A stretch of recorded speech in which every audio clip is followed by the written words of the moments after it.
ज्ञान गंगा गीता दर्शन। पूर्व प्रसंग में आप श्रवण कर रहे थे ज्ञान विज्ञान तृप्त आत्मा। ज्ञान और विज्ञान से सर्व आत्म दर्शन की अनुभूति से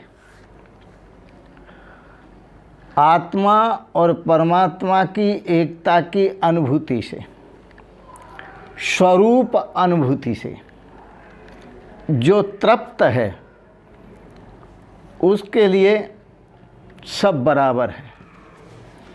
आज के प्रसंग में आप श्रवण करेंगे उसकी जो स्थिति है उस स्थिति का निरूपण करते हैं भगवान योगेश्वर कृष्ण। सुरहन मित्र आरुदासीन मध्यस्थ द्वेषु बंधुषु साधुस्वपि च पापेषु समबुद्धिर्विशिष्यते। भगवान श्री कृष्ण छठे अध्याय के श्लोक 9 में बड़ा सुंदर भाव व्यक्त करते हैं। भगवान कहते हैं कि स्वरूप प्राप्ति के पश्चात आत्मा परमात्मा की एकता की अनुभूति होने के पश्चात युक्त योगी महापुरुष समदर्शी होता है और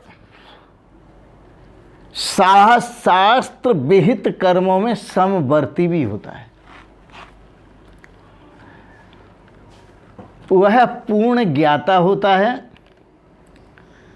इसलिए वह पंडित भी होता है।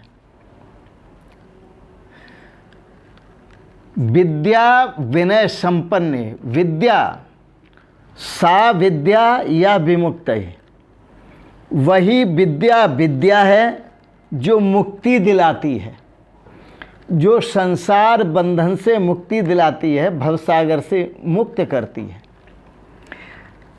इस विद्या से और विनय से जो संपन्न है वही ब्राह्मण है।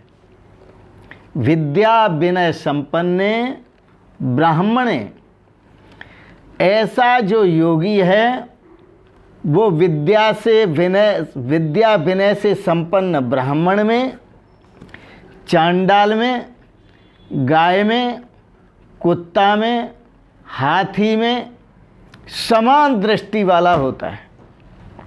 उसकी सबके अंदर समान दृष्टि है। बड़ा सुंदर वह है। वह सुहृन, वह सबका सुहृद है। सुहृद कहते हैं स्वार्थ रहित प्रेमी।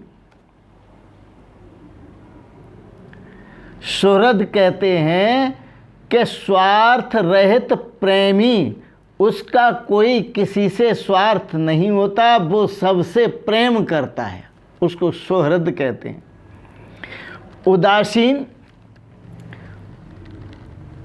उदासीन किसे कहते हैं?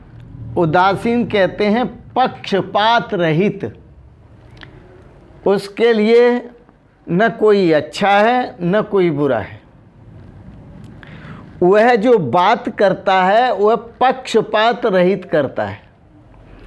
वह जो हित करता है वो पक्षपात रहित होकर के हित करता है। वह जो किसी का भला करता है तो वो पक्षपात रहित होकर के भला करता है। उसको उदासीन कहते हैं। आगे कहा भगवान ने मध्यस्थ। मध्यस्थ किसे कहते हैं? मध्यस्थ कहते हैं दोनों ओर की भलाई चाहने वाला। जो दोनों ओर की भलाई चाहता है उसको मध्यस्थ कहते हैं। सुरन मित्रारुदासीन मध्यस्थ द्वेषु बंधुषु। चाहे कोई द्वेषी हो चाहे कोई मित्र हो, चाहे कोई शत्रु हो चाहे कोई मित्र हो, सब में वो भगवत दर्शन करता है।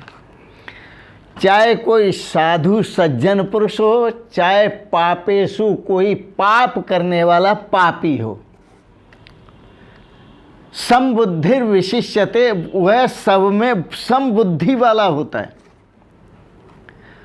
समबुद्धि अंतर आत्म दृष्टि से सबको परमात्मा स्वरूप में देखता है, सब में परमात्मा देखता है। वह किसी के शरीरों को नहीं देखता, वह परमात्मा को देखता है। उसकी किसी के कार्यों पर दृष्टि नहीं होती, न काया पर दृष्टि होती है, न काया के कार्यों पर दृष्टि होती है। उसकी जो दृष्टि होती है वह आत्म दृष्टि होती है। उसकी जो दृष्टि होती है वह ब्रह्म दृष्टि होती है।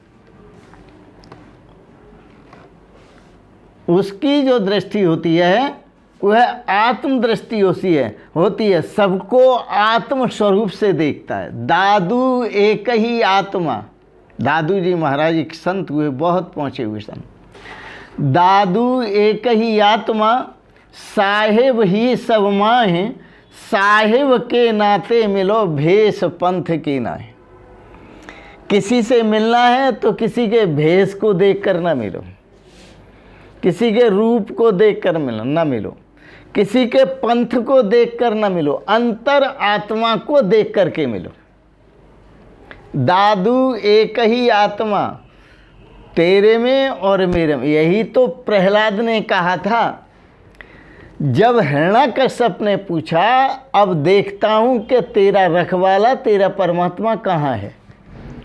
तो प्रहलाद ने साफ शब्दों में कहा, त्वयि मयि, वो तेरे में भी है और मेरे में भी है। अन्य त्रयिको विष्णुर, और वह अन्यों में भी है।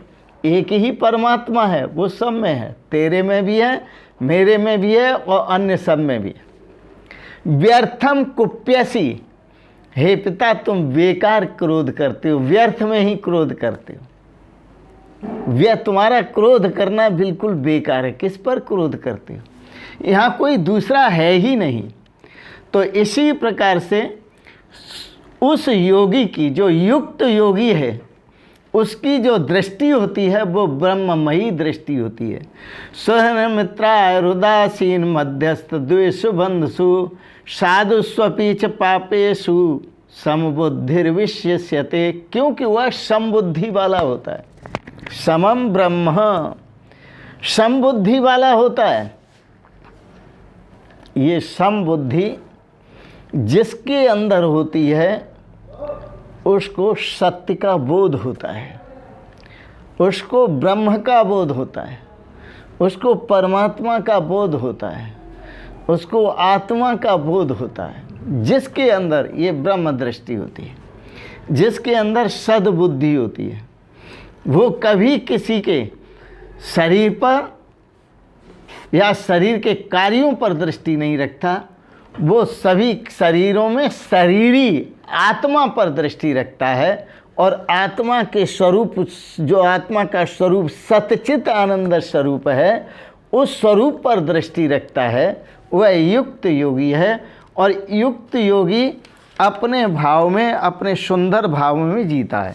यह समय सर्वभूतेषु जीवितम तस्य शोभते, जो सभी भूतों में समान दर्शन करता है, सम दर्शन करता है, परमात्मा स्वरूप दर्शन करता है, जीवितम तस्य शोभितम, उसका जीवन जो है बड़ा शोभामय है, बड़ा आनंदमय है। उसका जीवन वो कल्याणमय है, शिवमय है, सुंदर जीवन है, सत्य है, सुंदर है, शिव स्वरूप है जीवन उसका, आनंद है। शांतो दानतः, क्योंकि वो अपने स्वरूप में शांत है, क्योंकि उसने अपनी समस्त इंद्रियों का, इच्छाओं का, वासनाओं का, कामनाओं का दमन कर रखा है। तितिक्षु, वो सब में तितिक्षी, जो भी उपस्थित होता है उसमें तितिक्षा बरतता है। उपराम है वो, सबसे, किसी से कोई मतलब नहीं है, उपरामता को प्राप्त है। समाहितो भूत्वा, वो समाहित सब तरफ से हट करके अपने आत्म स्वरूप में, ब्रह्म स्वरूप में ही स्थित हो गया है। इसलिए उसे किसी से अब कोई प्रयोजन नहीं है, अब कोई उसके लिए कर्तव्य भी नहीं है, उसके लिए कोई प्रयोजन नहीं है, क्योंकि वह परमात्म स्वरूप में स्थित होकर परमात्म स्वरूप का आनंद लेता है और उसी आनंद को बांटता है, उसी आनंद को भोगता है, उसी आनंद को बांटता है। आनंद भोग है, आत्म तृप्त है, आत्म भोग है और आत्मरति है, अपने स्वरूप में ही प्रीति करने वाला है। तो इन शब्दों के साथ जो आप गीता दर्शन को श्रवण कर रहे हैं, यह विद्या है। विद्या सा विमुच्यते, जो आपको मुक्ति दिलाए वही विद्या है।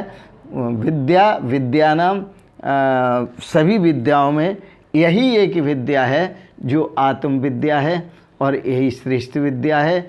इसमें परमात्म दर्शन होता है, अभेद दर्शन होता है और परमात्म के स्वरूप का बोध होता है। जीव कृत्य हो जाता है, कृतार्थता को प्राप्त करता है। इन शब्दों के साथ ही मैं आज की वाणी को विराम दूंगा। आज के प्रसंग को आपने बड़े प्रेम और श्रद्धा से श्रवण किया, इसके लिए बहुत बहुत अनुग्रहित हैं। पर ऐसी स्थिति को प्राप्त करने के लिए क्या करना है, ये हम आपको कल के प्रसंग में बताएंगे। आज के प्रसंग में इतना ही। आप सभी समस्त श्रोताओं को सादर प्रणाम करता हूँ। ओम शिवोहम शिवोहम शिवोहम। आपको दार्शनिक विचार अच्छे लगे, इनको सब्सक्राइब करें, लाइक करें, शेयर करें। ओम शांति शांति शांति।